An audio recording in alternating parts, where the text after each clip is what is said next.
हमारे चैनल को सब्सक्राइब करें और बेल आइकन दबाएं। किसी लाश का बिना आइडेंटिफिकेशन के मिलना एक ब्लाइंड केस बन जाता है और ब्लाइंड केस अमावस की रात की तरह होता है जहां आप कहीं से भी एक सिंगल रोशनी की किरण के लिए भी तरस जाते हैं। पंजाब पुलिस की टीम के लिए 3 दिनों से अमावस की रात चल रही थी जब सर अलग किया गया एक धड़ एक कंस्ट्रक्शन साइट से पाया गया था। कहो भैया कल काम मिला रहा का? काम मिला है। अरे हम तो घर में बैठा रहे। हाँ तो दिहाड़ी अच्छी मिली भैया।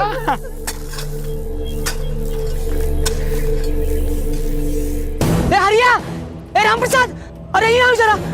क्या हो? ये तो यहाँ पड़ा है।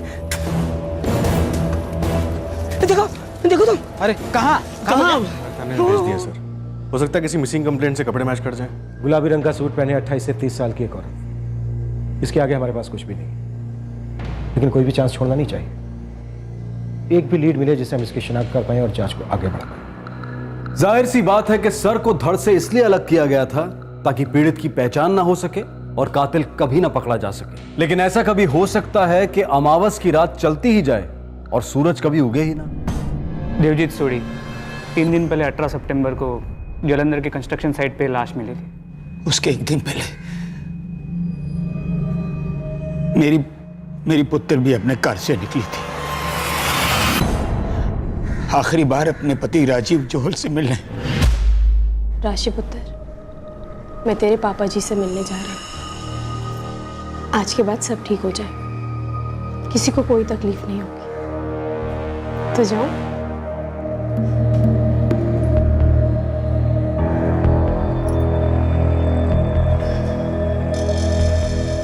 पापा जी, मैं राजीव से सब साफ साफ बात करने जा रही हूँ। आर्या पार। कहाँ मिलने की बात हुई है? घर पर तो नहीं, बाहर ही कहीं मिलेंगे। पुत्र, मैं या तेरी बीजी मिसू के साथ चले? नहीं पापा जी, ये हम पति पत्नी के बीच की बात है। बस आज आखिरी दिन है इस घुटन भरी जिंदगी का। कल से नई शुरुआत होगी। चलते हो।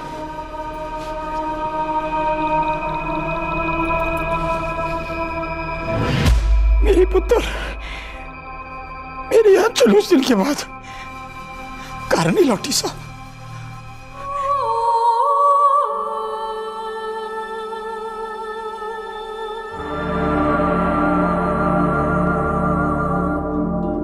पुलिस कांस्टेबल देवजीत सोडी ने उस लाश की शिनाख्त की थी और उनके अनुसार वो लाश उनकी 29 साल की बेटी आंचल की थी। बिना सर के लाश की शिनाख्त तो हो गई, पर सर का मिलना जरूरी था और उस तक पहुंचने के लिए उस सर को काटने वाले तक पहुंचना जरूरी था। और अब शुरू हुई तहकीकात आंचल के कत्ल के पीछे छुपे राज की। देवजीत सोडी, अभी तक हमें तुम्हारी बेटी का सर मिला नहीं। क्या तुम बता सकते हो कि माजरा क्या है? ये सब आंचल के पति राजीव जोहल का किया करा है साहब। ये राजीव करता क्या है? वो भी मेरी तरह कांस्टेबल है। दोनों के बीच किसी तरह की कोई अनबन थी? आंचल उससे अलग होना चाहती थी, मुझसे मिलने भी गई थी आखिरी बार। राजीव जोहल का क्या कहना है? झूठा है साहब, एक नंबर का झूठा है। कहता मेरी बेटी उसे मिली नहीं। उस दिन 17 सितंबर को जब आंचल घर नहीं लौटी तो मैंने रात को राजीव को फोन किया था। देखो ससुर जी, 3 दफा तो कह चुका हूं आपको कि मेरी आंचल से मिलने की कोई बात नहीं थी और ना ही मैं आज उससे मिला हूं। और 6 बार पूछेंगे तो भी यही जवाब दूंगा। देखो राजीव, तुम जितनी बार झूठ बोलोगे मैं उतनी बार पूछता रहूंगा। भाई मेरी आंचल क्या क्या गई थी, वो तुमसे मिलने जा रही है। अच्छा, तो बताओ जरा, कहाँ मिलने की बात हुई थी हमारी? आंचल ने बताया होगा ना। वो तो नहीं बताया, पर कह रही थी कहीं बाहर मिलने वाले हो तुम लोग। देखो ससुर जी, या तो आंचल आपसे झूठ बोलकर कहीं चली गई है या तो आप मुझसे झूठ बोल रहे हैं। अब दोनों में से कौन झूठ बोल रहा है मुझे नहीं पता, लेकिन मुझे इतना पता है कि मैं सच बोल रहा हूँ। मैं आज आंचल से नहीं मिला। बहुत बड़ी गलती होगी साहब, बहुत बड़ी गलती होगी मुझसे, जो इस शराबी के हाथ अपनी बेटी का हाथ दे दिया। सोडी, अभी तुमने हमें बताया कि राजीव भी कांस्टेबल है। जी साहब, उसका बाप रिटायर्ड कांस्टेबल है, प्रताप जोहल। हम दोनों दोस्त हुआ करते थे। उसी के भरोसे अपनी बेटी दी थी, पर इस राजीव ने जीना हराम कर दिया था मेरी आंचल। समझ में नहीं आती ना, तो समझ में नहीं आती।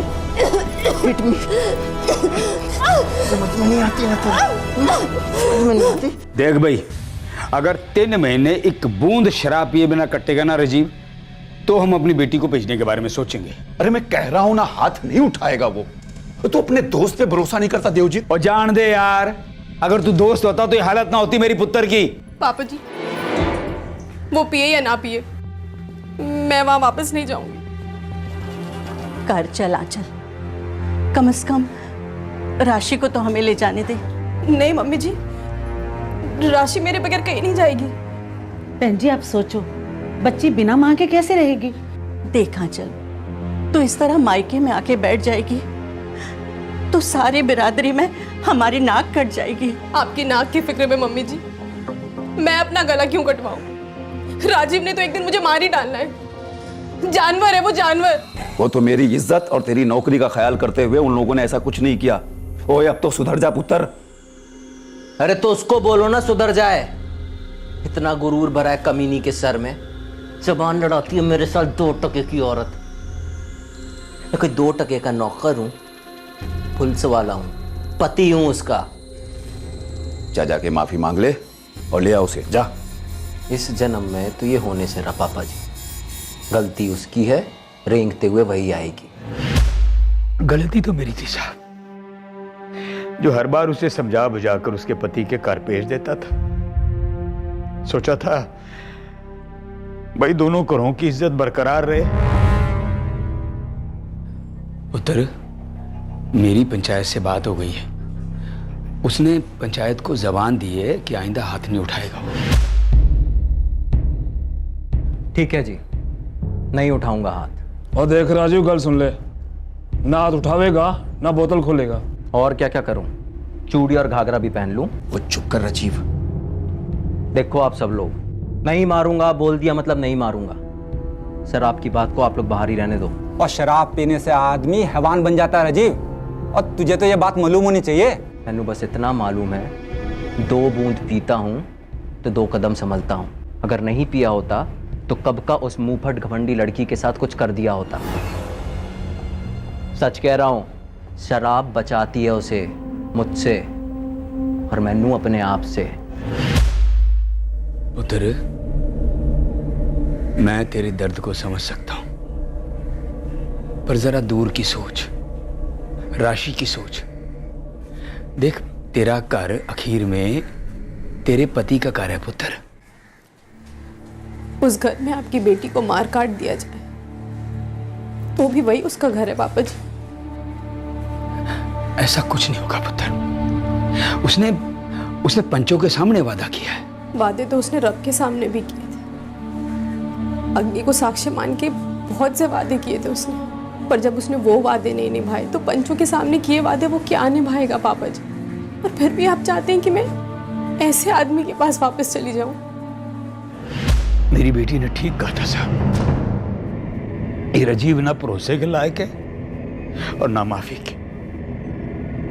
ये कुत्ते की दुम और हैवान की नीयत कभी सिद्धि नहीं हो सकती साहब। मारना नहीं, दरवाजा खोल। मैं नहीं जाऊंगी उस घर में वापस। और पापा जी, अगर आप नहीं चाहते कि मैं यहाँ रहूं तो मैं राशि को लेकर कहीं और चली जाऊंगी, पर उस राक्षस के साथ मैं एक पल और नहीं रह सकती। मैंने सोच लिया कि मुझे उससे तलाक चाहिए और मैं ये तलाक लेके रहूंगी पापा जी। मुझे भी लगा साहब, भाई इज्जत के नाम पर मेरी बेटी को इतना दर्द क्यों मिले। मैंने कहा रह ले पुत्र, यहीं रह ले, और सोचा कि जो भी बन पड़ेगा मैं वो सब करूंगा अपनी आंचल के लिए, राशि के लिए। उस दिन 17 सितंबर को आंचल राजीव से मिलकर ये रिश्ता पूरी तरह तोड़ने वाली थी, अपने तलाक की बात करने वाली थी। राशि पुत्र, मैं तेरे पापा जी से मिलने जा रही हूँ। कहाँ मिलने की बात हुई है? घर पर तो नहीं, बाहर ही कहीं मिलेंगे। पुत्र, मैं या तेरी बीजी में से के साथ चले? नहीं पापा जी, ये हम पति पत्नी के बीच की बात है। पर उस आदमी ने बात करने की बजाय मार डाला मेरी बेटी को। उसे इसी बात का डर था और वही हुआ। गला काट दिया उसने मेरी बेटी का, गला काट। सर, आंचल का फोन अभी भी स्विच ऑफ आ रहा है। लास्ट लोकेशन धीलपुर बता रहा है। सब ये राजीव उसी धीलपुर थाने में कांस्टेबल है। सोडी, हम तुम्हारी बेटी के कातिल को ढूंढ कर ही दम लेंगे। अब तुम भी हमारी फोर्स के और तुम्हारा दामाद राजीव भी हमारी फोर्स के। कोई दामाद मवाद नहीं सर। कौन सा दामाद सर? मेरे लिए वो बस मेरी बेटी का कातिल है, खूनी है और कुछ नहीं है। अगर खून उसी ने किया है तो मैं तुमसे वादा करता हूं सोडी, उसके साथ जरा से भी नरमी नहीं बरती जाएगी, भले ही वो हमारी फोर्स का क्यों ना हो।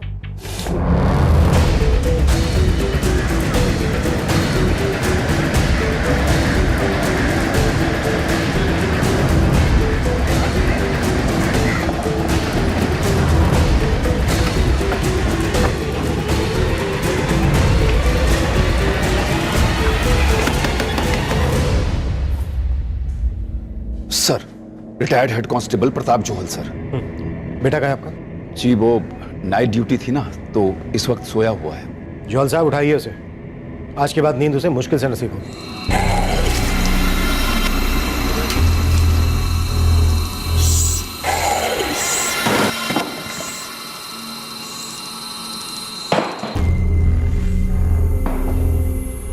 कला काट के अलग कर दिया, छुपा दिया कहीं। मोबाइल फोन स्विच ऑफ कर दिया, वो भी छुपा दिया। क्रिमिनल्स को पकड़ते पकड़ते उनके तरीके भी सीख गया राजीव। साहब, बार बार यही कहूंगा, मैं उस दिन अपनी पत्नी आंचल से मिला ही नहीं। तेरे ससुर, वो भी हम दोनों की तरह पुलिस वाले हैं। झूठ बोल रहे हैं वो। हाँ, झूठ बोल रहे हैं वो। साहब, अगर आप ये सोच सकते हो कि एक पुलिस वाला कत्ल कर सकता है, तो आप ये क्यों नहीं सोच सकते कि एक पुलिस वाला झूठ भी बोल सकता है? कांस्टेबल राजीव, मैं बस इतना जानता हूं कि इंसान झूठ बोल सकता है, लेकिन लाशें नहीं। नहीं साहब, ये आंचल नहीं है। आंचल के माँ बाप जिन्होंने इसे पैदा किया, उनका कहना है कि ये उन्हीं की बेटी है। और 17 तारीख को उनके घर से ये सूट पहनकर निकली थी आंचल तुमसे मिलने, और यही सूट हमें इसके शरीर से मिला।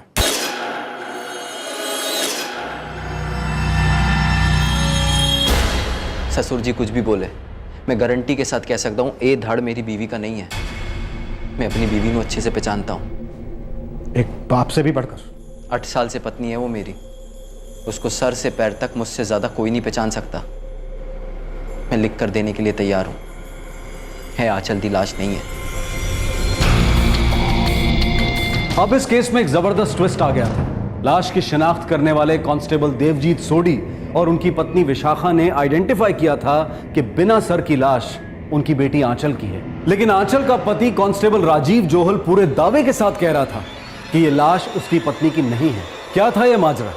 कौन सच बोल रहा था और कौन झूठ? कौन कौन शामिल था इस साजिश में, और क्या थी यह साजिश? इस तरह का गुलाबी सूट दुनिया में एक ही तो नहीं है ना। आप गांव में जाइए, हर दूसरी लड़की के पास ऐसा सूट मिलेगा। मैं आपसे कह रहा हूं साहब, इस गुलाबी दाल में कुछ बहुत ज्यादा काला है साहब।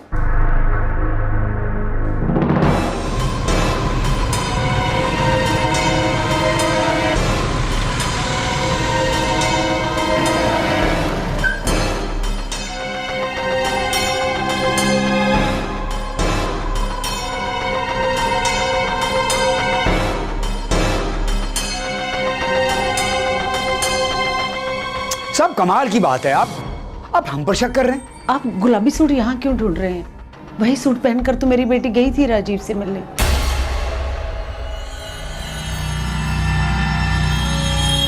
राजीव झूठा आदमी है साहब, 1 नंबर का झूठा आदमी है वो बहका रहा है आपको साहब, बहका रहा है आपको।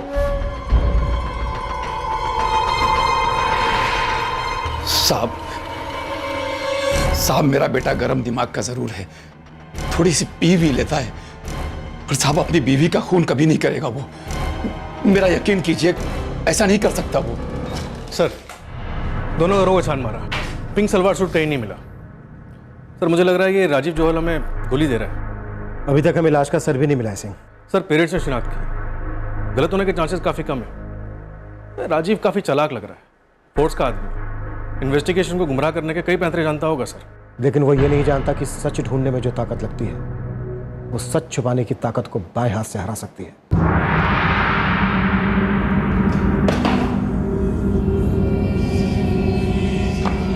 हमने तेरे खिलाफ FIR दर्ज किया राजीव। 302 लगाया होगा साहब। 302 हत्या करने के लिए और साथ में 201 भी सबूत गायब करने के लिए। अब आप जो ठीक समझें कीजिए साहब, पर इतना समझ लीजिए ये FIR आप खारिज करेंगे ही करेंगे। मेरे खिलाफ कुछ नहीं मिलेगा आपको। पता है क्यों साहब? क्योंकि मेरे खिलाफ कुछ हो ही नहीं सकता, क्योंकि मैंने कुछ किया ही नहीं है साहब। सर, राजीव हमारा दोस्त है और मैं दावे के साथ कह सकता हूं कि वो किसी का मर्डर नहीं कर सकता। दारू पी के पीटता जरूर था आंचल भाभी को, लेकिन राजीव इसके आगे नहीं जाएगा सर। बंदे को सर्विस और नौकरी की काफी चिंता है सर। सर, अब मानो या ना मानो, लेकिन किसी जमाने में वो अपनी पत्नी से बहुत प्यार करता था।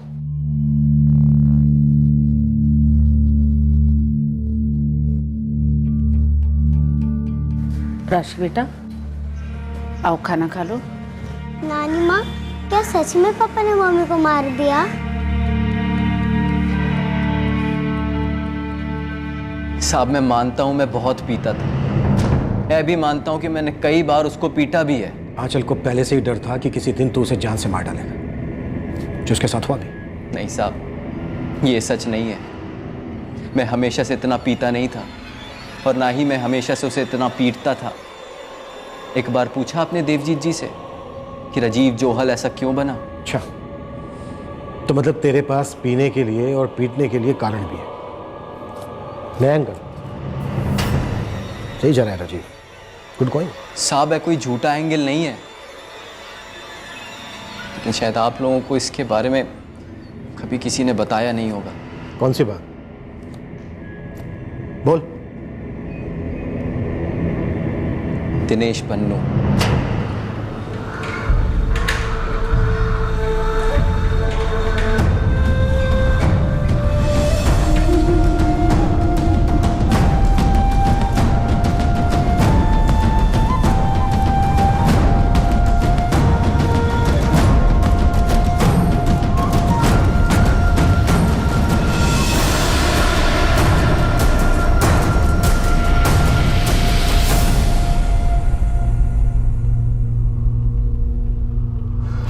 ये साइकिल रिक्शा वाले दिनेश पन्नू का तेरी बीवी के मर्डर से क्या ताल्लुक है? साहब यही तो जड़ है मेरी और मेरी पत्नी के बीच इतनी नफरत की।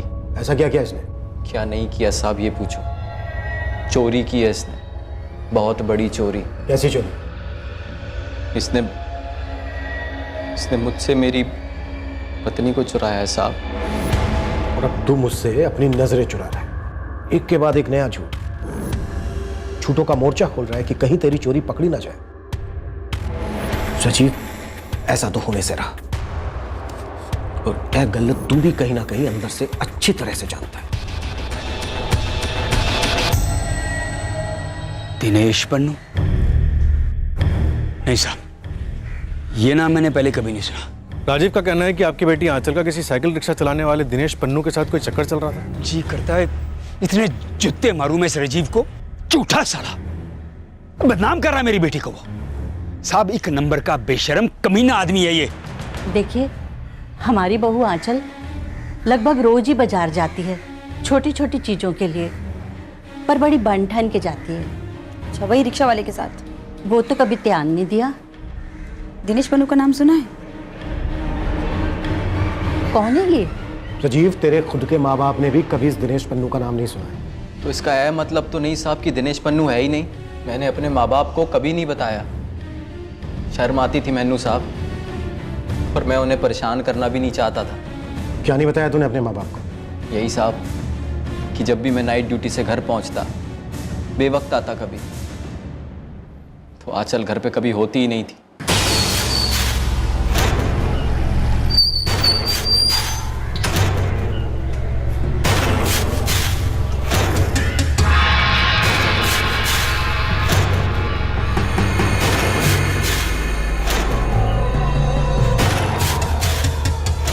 बेटा, मम्मी कहाँ है? मम्मी तो मार्केट गई है। और तुम नहीं गई मार्केट? मुझे कभी नहीं लेके जाती मम्मी। क्यों गई है का क्या मतलब पुत्र? बाजार कोई क्यों जाता है? कुछ चीजें खरीदने गई होगी। आजकल कुछ ज्यादा ही खरीदारी हो रही है। मैं भी तो जानूं क्या शॉपिंग होती है मेरे पीठ पीछे। जब भी घर आता हूं तू बाहर होती है। अब क्या पता तू बाजार गई है या किसी के बिस्तर पे। क्या मतलब? कितना भद्दा इल्जाम लगा रहे हो तुम मुझ पर? तू जानती है, तू सब जानती है आंचल।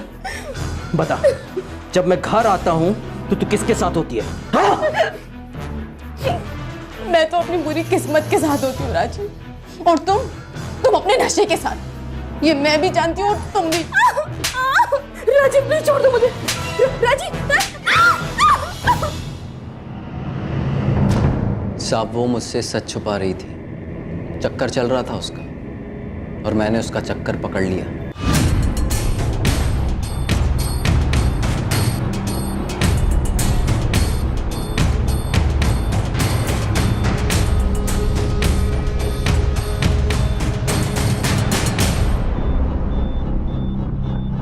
साहब, जैसा कि मैंने आपसे कहा, इस गुलाबी दाल में कुछ काला है, तो वो काला दिनेश पन्नू है। राजीव, तू चाहे जितना मिर्च मसाला पिरो ले, तड़का लगा ले, लेकिन तेरी ये झूठ की दाल थाने में तो गलने से रही। और तूने कई बार देखा होगा कि लॉकअप में बड़े बड़े छटे हुए क्रिमिनल गल जाते हैं, घुटनों के बल आ जाते हैं। अब बारी तेरी है राजीव। दिनेश पन्नू नाम का कोई रिक्शा चलाने वाला है यहाँ? साहब, यहाँ ड्राइवर तो बहुत है, कुछ दोस्त हैं, कुछ अजनबी, पर दिनेश पन्नू ये नाम मैंने कभी नहीं सुना। किसी दिनेश पन्नू को जानते हो? रिक्शा चलाता है। जी नहीं साहब, ये नाम तो पहले कभी नहीं सुना। नहीं साहब, मैं किसी दिनेश पन्नू को नहीं जानता।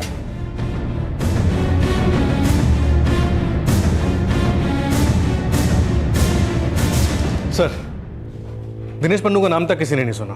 क्योंकि दिनेश पन्नू कोई है ही नहीं, ये सिर्फ राजीव के शातिर दिमाग की वजह। साहब, दिनेश पन्नू की खबर मैं नहीं रखता तो कौन रखता?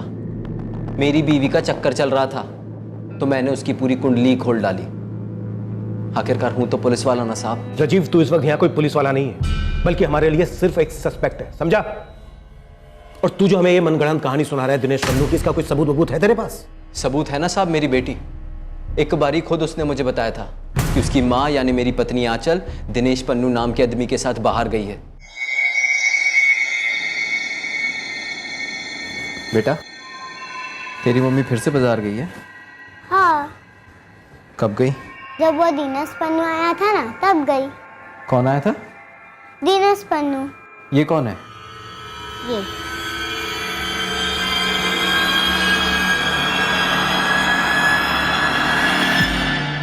आप तो जानते हो साहब, बच्चे नादान होते हैं, कभी झूठ नहीं बोलते।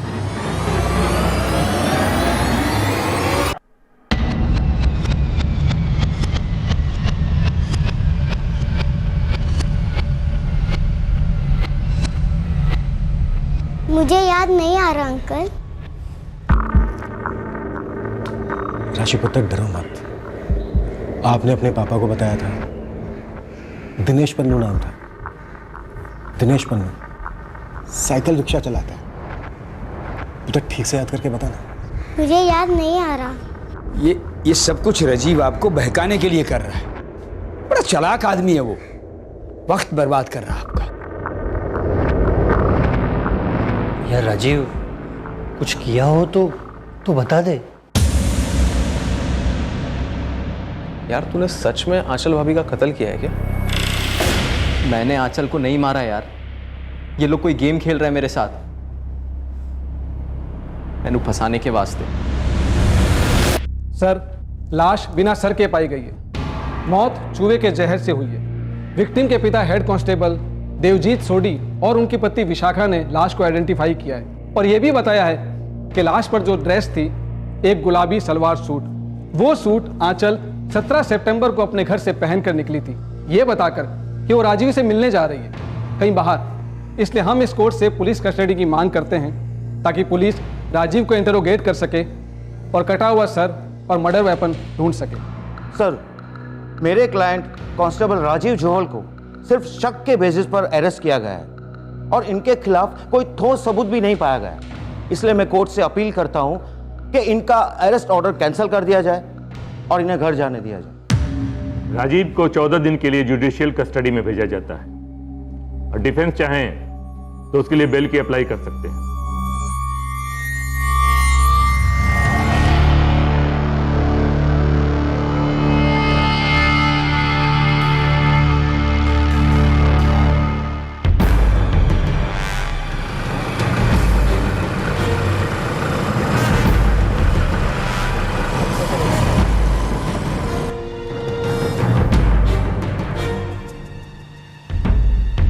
अब ऐसे ना देखो, बेल हुई है मैनू, बेल। यहाँ क्यों आए हो तुम? मेरी बेटी राशि है तुम्हारे पास, उसे लेने आया। राशि कहीं नहीं जाएगी, यहीं रहेगी वो। अगर कोर्ट जाऊं तो अंदर जाएंगे आप, मेरी बेटी को जबरदस्ती मुझसे अलग करने के चार्ज में। ओए, कोर्ट की धमकी मत दे मुझे। तू अच्छी तरह जानता है तो खूनी है, कत्ल किया तूने मेरी बेटी का, और अब शायद राशि का भी कत्ल करेगा तू। और ये दिनेश पन्नू वन्नू कोई नहीं है, सब तेरी मन कड़ंत कहानी है। बकवास बंद, राशि को बुलाइए।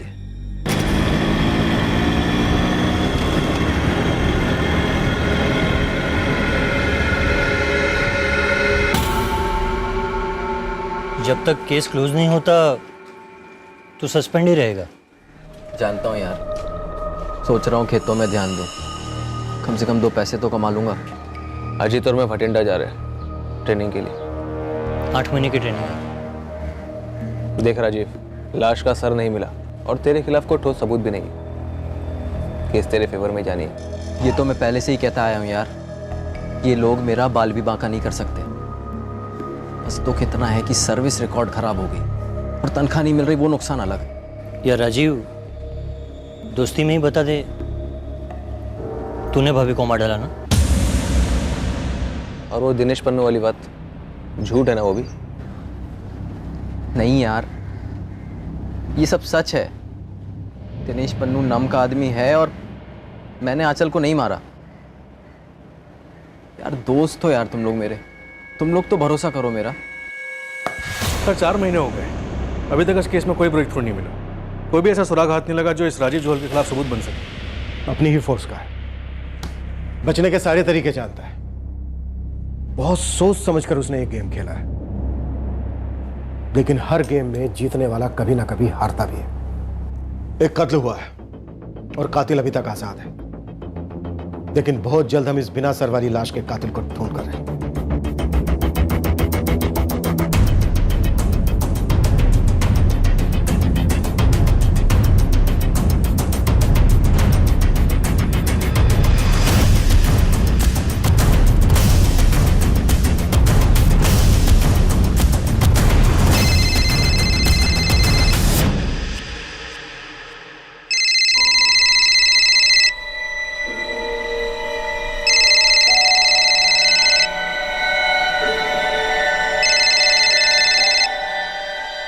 आंचल,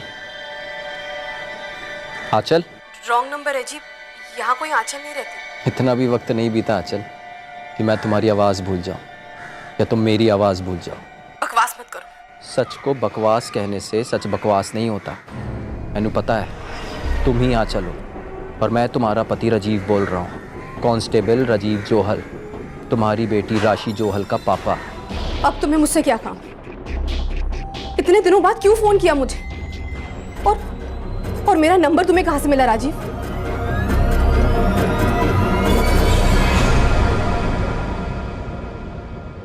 ये माजरा क्या था? क्या था ये राज? राजीव के पास आंचल का नंबर कहां से आया? और आंचल कहां थी? और वहां वो पहुंची कैसे? जिन्होंने आंचल को जन्म दिया था उन्होंने ही उसकी बिना सर की लाश की शिनाख्त की थी और उसका क्रियाक्रम भी किया था, और इसके 8 महीने बाद आंचल लौट आई। क्या था ये राज? इस षड्यंत्र में कौन कौन शामिल था और क्यों? और क्या ये वही आंचल थी या फिर कोई और? बहुत सारे सवाल उठ रहे थे जो इस बिना सर की लाश की असलियत पर सवालिया निशान लगा रहे थे, लेकिन इस बात में ना तो कोई दो राय थी और ना ही शक कि एक भयंकर कत्ल हुआ जरूर था। इस खून की कहानी को हम अंजाम देंगे कल रात 11 बजे इस केस के दूसरे और आखिरी भाग में। आपसे फिर मुलाकात होगी क्राइम पेट्रोल सतर्क में। तब तक अपना ख्याल रखें, सुरक्षित रहें और याद रखें, अगर स्वार्थी बनना ही है तो स्वार्थी अपने आत्मसम्मान के लिए बनिए। सही वक्त, सही कदम, सतर्क रहें। जय Hind. For more updates, subscribe to our channel, click the show links and enjoy watching the videos.